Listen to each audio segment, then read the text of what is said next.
உங்களுக்கான சரியான இடம் இதுதான்.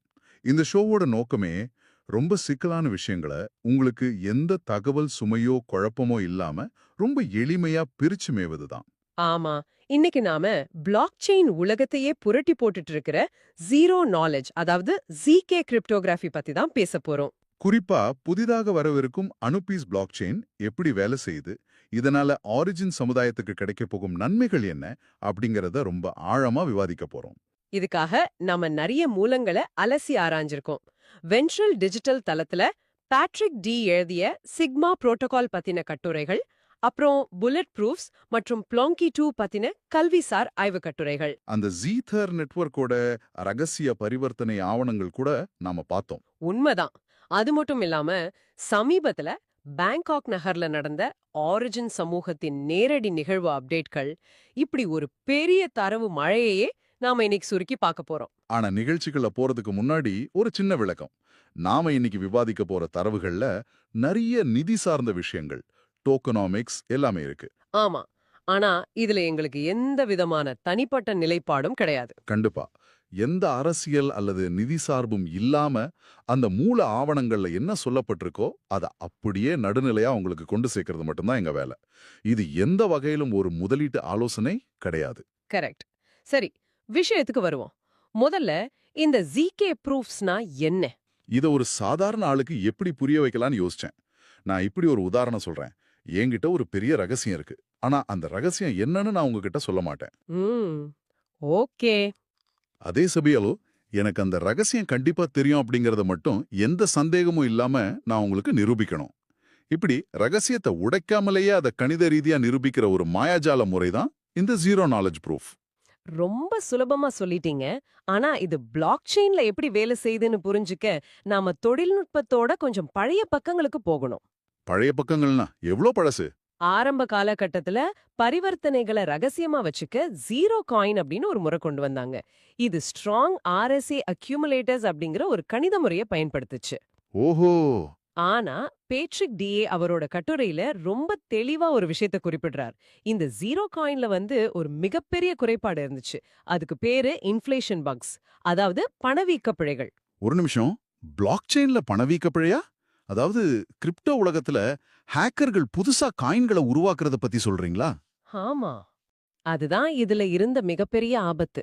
இதை எப்படி புரிஞ்சுக்கலாம்? உங்ககிட்ட ஒரு டிஜிட்டல் பணம் அச்சடிக்கும் இயந்திரம் இருக்குன்னு வச்சுப்போம். அந்த இயந்திரத்தோட கணித குறியீட்டு முறையில ஒரு சின்ன ஓட்டை இருக்கு. ம். அந்த ஓட்டைய பயன்படுத்தி ஹேக்கர்கள் யாருக்கும் தெரியாம அவங்க இஷ்டத்துக்கு புதிய காயின்களை உருவாக்கி தங்களோட கணக்குல வரவு வச்சுக்கிட்டாங்க. அடு பாவமே! எந்த ஒரு சிஸ்டமுக்கும் இது எவ்ளோ பெரிய ஆபத்து. உண்மைதான். கண்ணுக்கு தெரியாத ஒரு பணவீக்கம் அது. இதையெல்லாம் சரி பண்ணி பாதுகாப்ப இன்னும் பலப்படுத்த தான் சிக்மா புரோட்டோகால் அப்படிங்கிற ஒரு புதிய முறை அறிமுகமாச்சு. ஓ! அப்போ இந்த இன்ஃப்ளேஷன் பக்ஸ முறியடிக்க தான் சிக்மா புரோட்டோகால் வந்துச்சு. நான் அந்த கட்டுரைய படிக்கும்போது எனக்கு ஒரு விஷயம் ரொம்ப ஆச்சரியமா இருந்துச்சு. அந்த one out of many proofs பத்தி தானே சொல்றீங்க? எக்ஸாக்ட்லி. இத நான் சரியா புரிஞ்சுக்கிட்டேனான்னு பாருங்க. இப்போ நான் ஒரு பெரிய கூட்டத்துல இருக்கேன். நான் யாரு, என் முகம் என்னன்னு யாருக்கும் தெரியக்கூடாது. கரெக்ட். ஆனா, நான் இந்த கூட்டத்துல இருக்கிற ஒரு ஆள் தான் அப்படிங்கறத மட்டும் நான் நிரூபிக்கணும். என்னோட அடையாளத்த முழுசா மறைச்சுக்கிட்டேன். என்னோட அங்கீகாரத்த மட்டும் நிரூபிக்கிற முறை. இது உண்மையிலே ஒரு பெரிய பாய்ச்சல் தானே! நீங்க சொன்ன உதாரணம் மிக துல்லியமானது. அடையாளத்தை வெளிப்படுத்தாம இருப்ப மட்டும் நிரூபிக்கிறது தான் இதோட பலம். ஆனா இந்த பழைய ஜிகே தொழில்நுட்பங்கள்ல இன்னொரு பெரிய தலைவலி இருந்துச்சு. அது என்ன தலைவலி? அதுக்கு பேரு ட்ரஸ்டட் செட்டப். அதாவது இந்த சிஸ்டம முதல்ல உருவாக்கும்போது ஒரு ரகசிய சாவிய உருவாக்குவாங்க. அந்த சிஸ்டம டிசைன் பண்ணவங்க நேர்மையானவங்க, அவங்க அந்த சாவிய பயன்படுத்திட்டு அழிச்சிருப்பாங்க அப்படின்னு நாம எல்லாரும் கண்மூடித்தனமா நம்ப வேண்டியிருந்தது. அது எப்படி? கிரிப்டோகிராஃபி அப்படிங்கிறதே யாருடைய நம்பிக்கையும் தேவையாத, அதாவது ட்ரஸ்ட்லெஸ் ஒரு சிஸ்டம் உருவாக்குறதுக்கு தானே! ஆமா. அப்படி இருக்கும்போது உருவாக்குனவங்கள நாம நம்பணும்னு சொல்றது முரண்பாடா இருக்கே! ஒருவேளை அவங்க அந்த சாவிய அழிக்காம ரகசியமா வச்சுக்கிட்டா மொத்த நெட்வொர்க்கையும் ஹேக் பண்ணிடலாமே! கரெக்ட். அந்த நம்பிக்கை அப்படிங்கிற பலவீனத்தை முழுசா உடைச்சு எரிஞ்சதுதான் புல்லட் ப்ரூஃப்ஸ் அப்படிங்கிற தொழில்நுட்பம். இதுக்கு எந்த விதமான ட்ரஸ்டட் செட்டப்பும் தேவையில்லை. இந்த புல்லட் ப்ரூஃப்ஸ் பத்தின கல்விசார் கட்டுரையை நான் பார்த்தேன். அதுல இன்னர் ப்ராடக்ட், அதாவது உள்பெருக்கல் அப்படிங்கிற ஒரு கணித முறைய பத்தி சொல்லியிருந்தாங்க. ஆமா. ஆனா அது படிக்கிறதுக்கு ரொம்ப சிக்கலா இருந்துச்சு. இத நம்ம கேட்பாளர்களுக்கு எப்படி எளிமையா விளக்குவீங்க? இது எப்படி தரவுகள சுருக்குது? இத ஒரு சாதாரண காகிதத்தை வச்சு விளக்குறேன். உங்ககிட்ட ஒரு 100 பக்கம் கொண்ட ரொம்ப நீளமான ஒரு தரவு பட்டியல் இருக்குன்னு வச்சுப்போம். ஓகே. அந்த பட்டியலை நீங்க அப்படியே பிளாக் செயின்ல பதிவு செஞ்சா நிறைய இடம் பிடிக்கும், கட்டணமும் அதிகமாகும். ஆனா இந்த இன்னர் ப்ராடக்ட் முறை என்ன பண்ணும்னா, அந்த பெரிய பட்டியலா பாதியா மடிச்சு, திரும்பவும் பாதியா மடிச்சு, கடைசியா ஒரு சின்ன புள்ளி அளவுக்கு சுருக்கிடும். ஆஹா, ஒரு பெரிய ஃபைல ஜிப் பண்ணி சின்னதாக்குற மாதிரி. அதேதான். இதையே காம்பாக்ட் ப்ரூஃப்ஸ் அப்படின்னு சொல்றாங்க. பிளாக் செயின்ல இதுக்கு ரொம்ப குறைவான இடமே தேவைப்படும், பாதுகாப்பு ரொம்ப அதிகம். இப்போ எனக்கு நல்லா புரியுது. சரி, இத இன்னும் ஒரு படி மேல கொண்டு போனா பிளாங்கி 2 மற்றும் சிக்மா புல்லட்ஸ் பத்தி நம்ம பேசணும். அந்த பிளாங்கி 2 ஆய்வுக் கட்டுரைய படிச்சப்போ எனக்கு லேசா தலைவலியே வந்துருச்சான்னு சொல்லலாம். ஆமா, அந்த அளவுக்கு அதிவேகமான கணித குறியீடுகள் அதுல இருக்கு. குறிப்பா SHA-256 ஹேஷிங் முறைக்கு இது எப்படி மின்னல் வேகத்துல ZKP-ய உருவாக்குதுங்கிறது பிரமிப்பா இருக்கு. இத நியர் பிளாக் செயின் தரவுகளை வச்சும் வெற்றிகரமா நிரூபிச்சும் காட்டியிருக்காங்க இல்லையா? ஆமா. இன்னொரு பக்கம் ஜெத்தேர் ஆவணத்துல வர்ற சிக்மா புல்லட்ஸ் அப்படிங்கிற வார்த்தை ரொம்பவே ஈர்க்குது. ஆமா, அது என்ன sigma bullets? Bullet proofs okay. இது என்ன புதுசா? அது வேற ஒண்ணும் இல்ல. நாம முன்னாடி பேசின சிக்மா புரோட்டோகாலோட திறனையும், இப்ப பார்த்த புல்லட் ப்ரூஃப்ஸோட சுருக்கமான அளவையும் ஒன்னா சேர்த்து உருவாக்கப்பட்ட ஒரு ஹைபிரிட் தொழில்நுட்பம் தான் இது. ஓ, ரெண்டையும் சேர்த்துட்டாங்களா? ஆமா. ஜெத்தியர் ஆவணத்துல இதுக்கு எல் கமால் அப்படிங்கிற ஒரு என்கிரிப்ஷன் முறைய பயன்படுத்தியிருக்காங்க. இதோட முக்கிய வேலை என்ன தெரியுமா? என்ன வேலை? ஸ்மார்ட் கான்ட்ராக்ட்கள்ல இருக்கிற உங்களோட கணக்கு இருப்புகளை, அதாவது உங்க வாலெட்ல எவ்ளோ பணம் இருக்கு அப்படிங்கறத பாதுகாப்பாவும் ரகசியமாவும் வச்சுக்கிறது தான். இது கொஞ்சம் ஆழமா பாப்போம். பிளாக் செயின்ல நம்ம வாலெட் பேலன்ஸ மறைக்க வேண்டிய அவசியம் என்ன? சாதாரணமாவே பிளாக் செயின்ல எல்லாமே பப்ளிக் தானே. அங்கதான் பிரச்சனையே தொடங்குது. சாதாரண பிளாக் செயின் நெட்வொர்க்ல நீங்க ஒரு பரிவர்த்தனை செய்யும்போது அது உடனே நிறைவேறிடாது. மெம்பூல் அப்படின்னு சொல்லப்படுற ஒரு காத்திருப்பு அறையில கொஞ்ச நேரம் இருக்கும். ஓகே. அந்த நேரத்துல உங்களோட பரிவர்த்தனைய வேற யாராவது பார்த்துட்டு, உங்களுக்கு முன்னாடியே அவங்க ஒரு பரிவர்த்தனைய அதிக கட்டணம் கொடுத்து செஞ்சு லாபம் சம்பாதிப்பாங்க. இதுக்கு பேரு தான் ஃப்ரண்ட் ரன்னிங் தாக்குதல்கள். இது நம்ம ஊர்ல தியேட்டர்ல டிக்கெட் வாங்குற மாதிரி இருக்கு. நீங்க வரிசையில நின்னு டிக்கெட் வாங்க போகும்போது உங்களுக்கு முன்னாடி ஒருத்தர் புகுந்து அதிக பணம் கொடுத்து மொத்த டிக்கெட்டையும் வாங்கிட்டு திரும்ப உங்ககிட்டயே அதை பிளாக்ல அதிக விலைக்கு விக்கிற மாதிரி. மிகச் சரியான உதாரணம். இந்த ஃப்ரண்ட் ரன்னிங்க சிக்மா புல்லட்ஸ் எப்படி தடுக்குது? இந்த எல்காமால் என்கிரிப்ஷனை பயன்படுத்தி நீங்க எவ்ளோ பணத்தை பரிவர்த்தனை செய்றீங்க அப்படிங்கிற அளவையே யாருக்கும் தெரியாதபடி இருட்டடிப்பு செஞ்சிடும். பணம் எவ்ளோன்னு தெரியலன்னா யாராலையும் உங்களுக்கு முன்னாடி புகுந்து லாபம் சம்பாதிக்க முடியாது இல்லையா? செம்ம. இப்போ நம்ம ஒரு முக்கியமான கட்டத்துக்கு வந்திருக்கோம். இவ்வளோ நேரம் நாம பேசினது எல்லாமே கணிதம், தியோரி, ஆய்வு கட்டுரைகள், இது எல்லாமே ஏதோ ஒரு லேப்ல நடக்கிற மாதிரி இருக்கு. ஆனா இதெல்லாம் நிஜ உலகத்துல எப்படி பயன்பட போகுது அதானே உங்க கேள்வி? ஆமா. இதுக்கு ஒரு சிறந்த உதாரணம் தான் நாம அடுத்து பார்க்க போற அனுப்புஸ் பிளாக் செயின். இது ஒரு புது லேயர் 1 நெட்வொர்க். என்னோட கேள்வி என்னன்னா, உலகத்துல ஏற்கனவே இத்தீரியம் இருக்கு, பாலிகன் இருக்கு, இன்னும் எத்தனையோ பிளாக் செயின்கள் இருக்கு. அப்புறம் எதுக்கு புதுசா இந்த அனுப்புஸ்? டெவலப்பர்ஸ் ஏன் இதை தேடி வரணும்? நீங்க கேக்குற கேள்வி ரொம்ப நியாயமானது. பல டெவலப்பர்களுக்கு புதுசா ஒரு நெட்வொர்க் வந்தா புதுசா கோடிங் கத்துக்கணும், புது டூல்ஸ் பயன்படுத்தணும்னு ஒரு தயக்கம் இருக்கும். கண்டிப்பா இருக்கும். ஆனா அனுபிஸ் பிளாக் செயின் ஒரு EVM கம்பேட்டபிள் நெட்வொர்க். அதாவது இத்தீரியம்ல பயன்படுத்துற அதே சாலிடிட்டி ஸ்மார்ட் கான்ட்ராக்டுகளை ஒரு கமா முற்றுப்புள்ளி கூட மாத்தாம அப்படியே இந்த அனுபிஸ் நெட்வொர்க்ல இயக்க முடியும். அப்ப டெவலப்பர்களுக்கு எந்த புது வேலையும் இல்ல. இல்ல.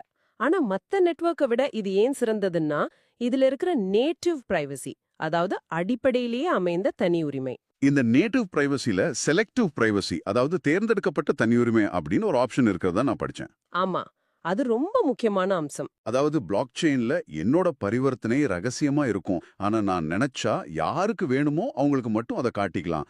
இப்போ நான் ஒரு பிசினஸ் பண்றேன். என்னோட ஆடிட்டருக்கோ அதாவது வருமான வரித்துறைக்கோ கணக்கு காட்டணும்னா அவங்களுக்கு மட்டும் பார்க்கும் அனுமதியை கொடுக்கலாம். கரெக்ட். மத்தபடி உலகத்துல இருக்கிற வேற யாருக்கும் அது தெரியாது. இது டிஃபை, NFT, கேமிங் துறைகள்ல ஒரு மாபெரும் புரட்சியை ஏற்படுத்தும் நினைக்கிறேன். எந்த சந்தேகமும் இல்ல. இப்போதைய நிலவரப்படி பேங்காக் நிகழ்வுல அவங்க கொடுத்த அப்டேட்களை பார்க்கும்போது அனுபிஸ் பிளாக் செயினோட மல்டிஃபேஸ் டெஸ்ட்நெட் டீபக்கிங் வெற்றிகரமா முடிஞ்சிருக்கு. சூப்பர். ஆரிஜின் சிஸ்டம் இதுவரைக்கும் பாலிகான் நெட்வொர்க்கை தான் முழுமையா நம்பியிருந்தது. ஆனா இனிமே அவங்க முழுமையா தங்களோட சொந்த அனுபிஸ் பிளாக் செயினுக்கு மாற போறாங்க. பாலிகான்ல இருந்து வெளியேறி சொந்த பிளாக் செயினுக்கு வர்றதால என்ன பெரிய லாபம் கிடைச்சிட போகுது? 2 பெரிய லாபங்கள் இருக்கு. ஒன்னு, நெட்வொர்க் கட்டணங்கள், அதாவது கேஸ் ஃபீஸ் ரொம்பவே குறையும்.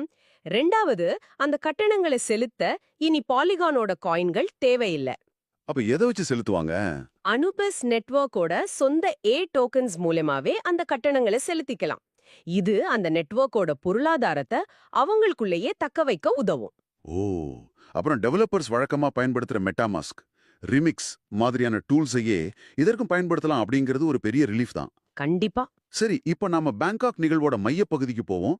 ஆரிஜின் சமுதாயத்திற்கு இந்த புதிய பிளாக் செயினால என்னென்ன மாபெரும் நன்மைகள் கிடைக்க போகுது?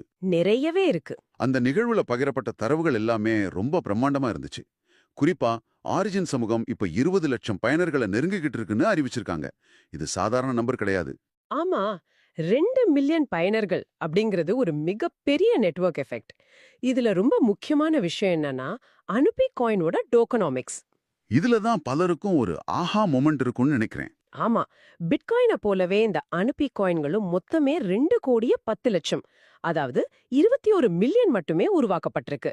இது ஒரு ப்ரீமைண்ட் முன்பே உருவாக்கப்பட்ட ஒரு நிலையான சப்ளை. பிட்காயின் மாதிரியே வெறும் 21 மில்லியன் தானா? அப்போ புதுசா யாரும் காயின் உருவாக்க முடியாதா? கண்டிப்பா முடியாது. பொருளாதாரத்தோட அடிப்படை விதியே இதுதான்.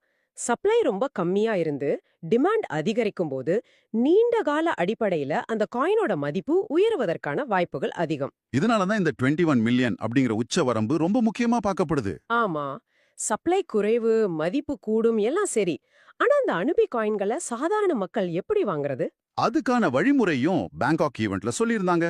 ஆமா, பயனர்கள் தங்கள்கிட்ட இப்போ இருக்கிற எல்ஜிஎன்எஸ் டோக்கன்களை பர்ன் செய்யணும். அப்படி செஞ்சா அவங்களுக்கு ஸ்டேபிள் காயின் ஏ அப்படின்னு ஒரு புது டோக்கன் கிடைக்கும். கரெக்ட். அந்த ஸ்டேபிள் காயின் ஏ வச்சிருந்தா ஆட்டோமேட்டிக் ஹேஷ் மைனிங் முறையில அனுபி காயின்கள் தானாகவே அவங்க வாலெட்டுக்கு வந்து சேரும். நான் சொல்றது கரெக்டா? ரொம்ப சரியா சொன்னீங்க. இது நெட்வொர்க்குள்ளேயே நடக்கிற ஒரு புதுமையான சுழற்சி முறை. உங்ககிட்ட பழைய காயின் இருந்தா அதை பர்ன் பண்ணி புது காயினான அனுபியா எடுத்துக்கலாம். அருமை. இதை தவிர இன்னொரு லாபகரமான, அதே சமயம் ரொம்ப ஆச்சரியப்பட வைக்கிற ஒரு திட்டத்தையும் டிஏஓ சமூகத்துக்காக பிரத்யேகமா அறிவிச்சிருக்காங்க. அதுதான் 600 நாள் லாங் டேர்ம் ஸ்டேக்கிங். கொஞ்சம் இருங்க, இந்த ஸ்டேக்கிங் அதுதான் 600 நாள் லாங் டேர்ம் ஸ்டேக்கிங். கொஞ்சம் இருங்க, இந்த ஸ்டேக்கிங் பத்தி நாம கொஞ்சம் பொறுமையாவே அலசுவோம். ஏன்னா அந்த எண்கள் ரொம்ப மலைப்பா இருக்கு. சொல்லுங்க. இந்த திட்டத்துல கலந்துக்க குறைந்தபட்சம் 20 எல்ஜிஎன்எஸ் முதலீடு செய்யணும்னு சொல்லிருக்காங்க. பொதுவா கிரிப்டோ உலகத்துல சாதாரண ஸ்டேக்கிங் திட்டங்கள்ல 0.22% முதல் 0.4% வரைக்கும் தான் வருமானம் கிடைக்கும்னு நமக்கு தெரியும். ஆமா. ஆனா இந்த 600 நாள் திட்டத்துல சராசரியா தினமும் 2.67% வளர்ச்சி கிடைக்கணும் மதிப்பிட்டு இருக்கிறாங்க. ஒரு நாளைக்கு 2.67% அப்படிங்கிறது எந்த ஒரு சாதாரண நிதி அமைப்பிலையும் சாத்தியமில்லாத ஒரு மிகப்பெரிய நம்பர் ஆச்சு. இது எப்படி சாத்தியம்? நீங்க கேக்குற சந்தேகம் 100க்கு 100 நியாயமானதுதான். பாரம்பரிய நிதித்துறையில இந்த மாதிரி ஒரு லாபத்தை யோசிச்சு கூட பார்க்க முடியாது. பின்ன எப்படி இதை நடைமுறைப்படுத்துறாங்க? பேங்காக் நிகழ்வுல அவங்க கொடுத்த விளக்கத்தின்படி பார்த்தா இந்த 2.67% அப்படிங்கிறது ஒரு நிலையான வட்டி கிடையாது. அது ஒரு மதிப்பிடப்பட்ட வளர்ச்சி. அதாவது எஸ்டிமேட்டட் growth. அவங்க கணிக்கிறாங்க. ஓஹோ, குறிப்பா நீண்ட காலம், அதாவது 600 நாட்கள் காயின்களை லாக் பண்ணி வைக்கும்போது சந்தையில சப்ளை குறைந்து டிமாண்ட் அதீதமா மாறும் அப்படிங்கிற தியரியை தான் அவங்க முன்வைக்கிறாங்க. இது மூலங்கள்ல சொல்லப்பட்டிருக்கிற அவங்களோட கணிப்பு மட்டுமே. ஓகே, அந்த சிஸ்டம்குள்ள இருக்கிற சப்ளை டிமாண்ட் மெக்கானிசம் மூலமா இதை அவங்க எதிர்பார்க்கறாங்கன்னு புரிஞ்சுக்க முடியுது. ஆமா, அதோட இல்லாம அவங்க மெகா ரிவார்டுகள் அப்படின்னு ஒன்னொன்னே அறிவிச்சிருக்காங்க. ஆமா, 120 எல்ஜிஎன்எஸ்க்கு மேல ஸ்டேக் செய்யறவங்களுக்கு தினமும் லக்கி டிரா முறையில 30,000 டிஏஐ வரைக்கும் ரிவார்டுகள் கிடைக்கும்னு சொல்லியிருக்காங்க. பகிர்ந்தளிக்கப்படும்னு சொல்றது அந்த 2 மில்லியன் பயனர்களையும் ரொம்பவே உற்சாகப்படுத்தியிருக்கோம். நிச்சயமா. இதையெல்லாம் தாண்டி ஒரு தொழில்நுட்ப ஆர்வலராவோ அல்லது எதிர்காலத்தை உற்று நோக்கும்பவராவோ நம்ம கவனிக்க வேண்டிய ஒரு விஷயம் இருக்கு. அது அவங்களோட 2030ஆம் ஆண்டுக்கான இலக்கா தானே? அதேதான். அடுத்த சில வருஷங்கள்ல சுமார் 100 நாடுகளுக்கு இந்த பிளாக் செயினை விரிவுபடுத்தணும் அப்படிங்கிறது தான் அவங்க லட்சியம். முக்கியமா 2 நபர்களுக்கு இடையான பரிவர்த்தனைய 3வது நபர் எவராலும் ஏன் எந்த ஒரு அரசாலோ அல்லது கார்ப்பரேட் நிறுவனத்தாலோ ட்ராக் செய்யவே முடியாத அளவுக்கு ஒரு முழுமையான தனியுரிமை நெட்வொர்க்கை உருவாக்குறது தான் இதோட இறுதி நோக்கம். அடேங்கப்பா, நாம ஒரு மிகப்பெரிய பயணத்தை இன்னைக்கு மேற்கொண்டிருக்கோம். ஒரு முறை நாம என்னென்ன பார்த்தோம்னு சுருக்கமா சொல்லிடுறேன். சொல்லுங்க. முதல்ல எந்த ஒரு நம்பிக்கையும் தேவைப்படாத பிழைகளை சரி செய்யக்கூடிய சிக்மா புல்லட்ஸ் மற்றும் பிளாங்கி 2வோட அதிவேக கணித குறியீடுகள் பத்தி விவாதிச்சோம். அடுத்ததா அந்த ZK ப்ரூஃப்ஸ அடிப்படையா வச்சு EVM உடன் இணைந்து செயல்படக்கூடிய ஒரு தனிப்பட்ட லேயர் 1 நெட்வொர்க்கான அனுபிஸ் பிளாக்செயின் பத்தி பார்த்தோம். கரெக்ட். இறுதியா பேங்காக் நிகழ்வோட தரவுகள் மூலமா ஆரிஜின் சமுதாயத்தைச் சேர்ந்த 20 லட்சம் பேருக்கு கிடைக்க போகும் 600 நாள் ஸ்டேக்கிங், 21 மில்லியன் சப்ளை கொண்ட அனுபி காயின்கள் மற்றும் அதோட ஆச்சரியப்பட வைக்கும் டோக்கனாமிக்ஸ் பத்தி ஆழமா அலசினோம். இந்த தரவுகளை எல்லாம் ஒருங்கிணைத்து பார்க்கும்போது நீங்க ஒரு தொழில்நுட்பத்தை தேடி வந்தவரா இருந்தாலும் சரி, அல்லது ஒரு கிரிப்டோ ஆர்வலரா இருந்தாலும் சரி, ஒரு விஷயம் உங்களுக்கு ரொம்ப தெளிவா புரிஞ்சிருக்கும். என்ன விஷயம்? பிளாக்செயின் தொழில்நுட்பத்தோட அடுத்த கட்டம், அடுத்த மிகப்பெரிய புரட்சி அப்படிங்கிறது தனியுரிமை மட்டும்தான். யார் ஒருத்தர் இந்த தனியுரிமைய பாதுகாப்பாவும் வேகமாவும் சாதாரண மக்கள் பயன்படுத்துற மாதிரி எளிமையாவும் கொடுக்கறாங்களோ அவங்க தான் கிரிப்டோ உலகத்தோட எதிர்காலத்தை தீர்மானிப்பாங்க. ரொம்ப அருமையா சொல்லிங்க. இந்த தகவல்கள் எல்லாமே உங்களை சிந்திக்க வச்சிருக்கோன்னு நம்புறேன். இந்த ஷோவை முடிக்கிறதுக்கு